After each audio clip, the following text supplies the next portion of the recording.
Très grosse arrestation du côté du Mali ce matin encore, les amis. Et si ce qui vient d'être récupéré au Mali était plus important que la simple capture de quelques armes. Depuis plusieurs heures, une information attire l'attention autour des opérations menées par les forces de l'armée malienne. Du matériel lié aux groupes armés terroristes aurait été récupéré au cours des opérations. Mais derrière cette information se cache une question beaucoup plus importante. D'où vient ce matériel? À quoi devait-il servir? Et surtout, qu'est-ce que sa récupération, autant pour moi, nous apprend sur la capacité réelle des groupes terroristes à se ravitailler et à préparer de nouvelles attaques? Parce qu'au Mali, la guerre ne se joue plus seulement entre les soldats et combattants. Elle se joue également sur un autre terrain qui est celui de la logistique. Et c'est précisément ce terrain que les femmes semblent vouloir frapper. Bienvenue les amis sur votre chaîne de l'information face à l'actu et surtout prenez place parce que ça va décoller. Les opérations militaires se poursuivent sur plusieurs secteurs du territoire malien. Ces derniers jours, l'état-major malien a annoncé différentes opérations contre des groupes armés attribués à des groupes terroristes. À Boulekessi, Kidal et Tessali, les femmes ont annoncé des frappes ciblées contre plusieurs groupes armés. Ces opérations interviennent dans un contexte où les groupes armés cherchent toujours à maintenir leur capacité de déplacement et de combat. Et c'est là que le matériel devient extrêmement important, les amis, car un groupe armé ne peut pas fonctionner uniquement avec des hommes. Il lui suffit et il lui faut également des véhicules, du carburant et bien des moyens de communication, plus des armes, des munitions et tout ce qui va avec. Ensuite, il leur faut également des circuits capables de transporter tous ces détails à la moindre occasion. Couper cette chaîne, c'est donc frapper le groupe avant même qu'il n'arrive sur le champ de bataille. Le véritable objectif de la logistique, ici là, nous allons parler de ça pour voir les enjeux. Regardez bien cette information. Dans une opération militaire, récupérer du matériel peut parfois être plus stratégique que simplement neutraliser quelques combattants. Pourquoi donc cela? Parce qu'un combattant peut être remplacé, mais lorsqu'une unité perd simultanément ses moyens de transport, ses stocks et ses équipements, ainsi que ses moyens de logistique, elle repart de zéro. C'est exactement pour cette raison que les opérations de reconnaissance et de surveillance sont devenues plus essentielles. Les femmes cherchent à détecter les groupements ainsi qu'à identifier les mouvements, à repérer les véhicules puis à frapper les cibles considérées comme priorité.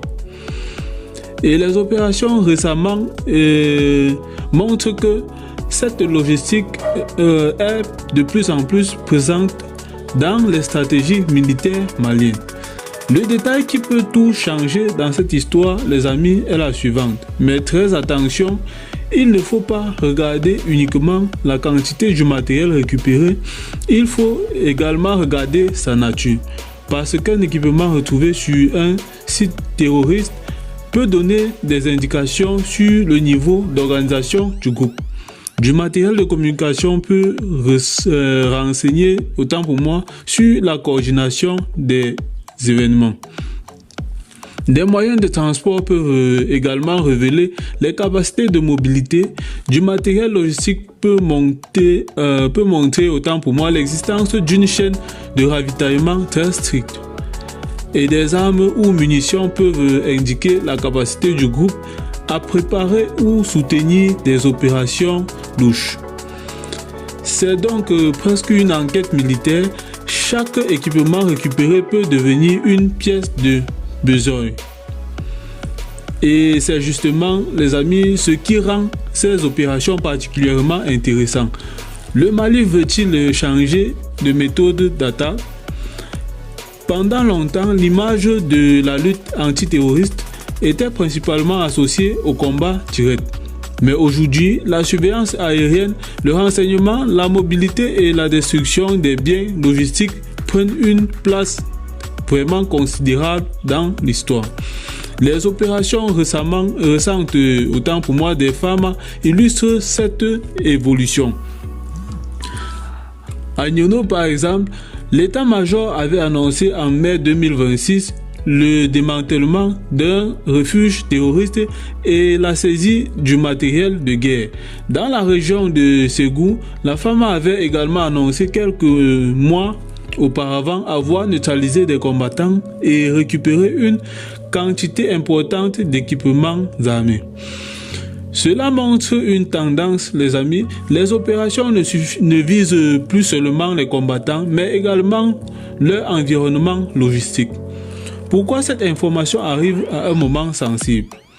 Et cette actualité intervient dans un contexte particulièrement tendu. Le 9 août dernier, une attaque revendiquée par la JNIM a frappé San. Cette attaque a rappelé une nouvelle fois que malgré les opérations militaires, la menace reste présente. Et c'est précisément pour cette raison que la destruction des réseaux logistiques est aussi importante que la saisie des hommes armés. Car empêcher une attaque ne signifie pas seulement repousser un assaut. Cela signifie aussi empêcher l'ennemi de préparer cet assaut-là, empêcher l'arrivée des hommes, empêcher l'arrivée des armes, empêcher également l'arrivée du carburant ainsi que de la communication, empêcher la concentration des combattants. La bataille commence donc bien avant le premier coup de feu. Ce que la femme cherche à démontrer ici, les amis, le message que ces opérations semblent envoyer est très simple. Aucun regroupement terroriste ne doit pouvoir rester invisible indéfiniment.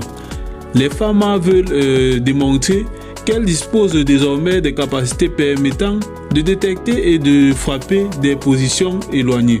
Mais il faut rester lucide, les amis. La récupération du matériel ne signifie pas automatiquement la disparition d'un groupe armé. Ces organisations disposent de réseaux de remplacement des combattants ainsi que dispersés et de capacités adaptées. La véritable question sera donc: les femmes pourront-elles transformer ces opérations ponctuelles en pression permanente sur les réseaux terroristes? C'est là que se trouve la véritable question et l'enjeu principal. Et maintenant, que va-t-il se passer après tout cela?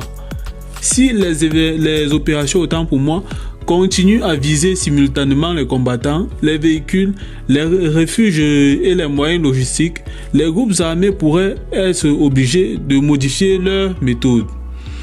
Ils pourraient se déplacer davantage, se disperser, réduire la taille de leur regroupement, changer leur itinéraire ou alors tenter de reconstruire leur stock ailleurs. Et cela pourrait provoquer une nouvelle phase de guerre, une guerre de mobilité, de renseignement et de logistique. Finalement alors, les amis, à première vue, cette affaire peut sembler être une simple opération militaire. Mais alors, lorsque on regarde attentivement les choses, le véritable sujet est beaucoup plus profond. Ce n'est pas seulement du matériel qui aurait été récupéré. C'est potentiellement, les amis, une partie de la chaîne logistique d'un groupe armé qui vient d'être perturbé. Et dans une guerre où les groupes terroristes dépendent de leur réseau de transport, de ravitaillement et de communication. Chaque rupture peut compter, les amis, ça je vous l'assure. Mais une question reste entière. Les femmes sont-elles en train de réussir à transformer la lutte antiterroriste en une véritable guerre contre la logistique des groupes armés? C'est peut-être l'une des questions les plus importantes à suivre dans les prochaines semaines. Si tu veux suivre l'évolution avec nous, abonne-toi à l'actu, active la cloche de notification et surtout partage cette vidéo. Écris en commentaire logistique si tu penses que la destruction des moyens de ravitaillement est aujourd'hui l'une des clés de la lutte contre les groupes antiterroristes au Mali. Face à l'actu, l'information au-delà de l'apparence. À bientôt. Très grosse